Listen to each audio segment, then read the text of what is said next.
naman. Kailangan ba talaga to? Alam mo, gusto ko maghanap ka sa buong gay bar dito sa buong Metro Manila. Ang dali-dali lang naman pinapahanap ko sa'yo. 3 bakla lang tsaka 1 babae, di ba? So, are you? Or are you not? Of course I am.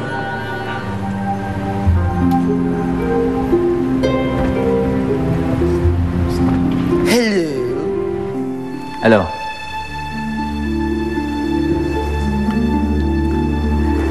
Nahanap niyo na si Tony Estrella. Positive yan, ah. Sige. Paborin mo na yan. Boss naman. So okay naman to kaysa nakaubad. Ano lang. Ang ibig ko sabihin, hubarin mo na yan dahil nakita na si Tonya. Hindi mo kailangan magsuot yan. Red. Hindi ka na natulog sa kwarto natin kagabi. Inisip ko na lang, malamang siguro doon ka sa tita mo umuwi. Ganda pa naman ako ng breakfast natin. So, ayan na, ready na. Tara, kain tayo. Kenneth, may kailangan kasi ako sabihin sa'yo. Oh, seryoso yan, ah. Di ba pwedeng pagkatapos na lang natin kumain? Kaya, breakfast muna tayo. Importante talaga to eh. Ipagpapalit mo na rin lang ako sa kanya pa. Nikki. Nikki, look. I'm sorry sa nangyari sa atin, okay? Hindi ko naman akalain na naaabot sa ganito eh. Look, you just have to understand it. Ano magagawa ko kung may ibang tao nagpapatibok ng puso ko?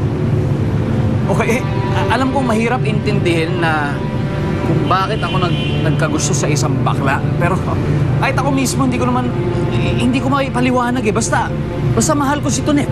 Okay? Mahal mo siya? Kenneth, nung una pa lang, hindi na siya naging totoo sa'yo. Anong ibig mo sabihin? Eh bakit hindi mo siya tanungin kung sino at ano siya talaga? Ha? Ha? Sinungaling at manluloko yung baklang minamahal mo, Kenneth. Teka, sandali. Nikki, anong sinasabi mo? Ano bang sinasabi mo, ha? Okay, let me make myself clear. Ang girlfriend mong si Tonet ay walang iba, kundi si Tonya Estrella.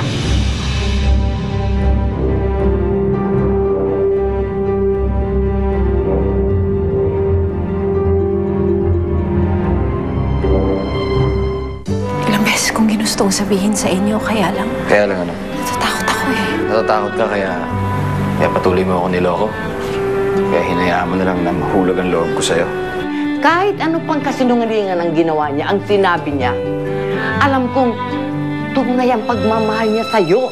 Ano yung pabagbag mo dyan? Obvious ba? Aalis na ako ng club. Stop your car!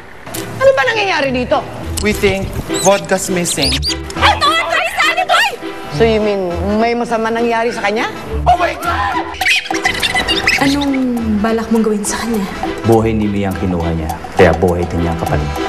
Tita, si Tonet at si Vodka magkasama. Nasa panganib sila. Bumalik ka. Diyan tayo! Hindi ka naman kasali dito, ha? Hoy, ingkitera. Ingkit ka lang kasi nakabugkitan. Gano'n na. Halika dito. Ay,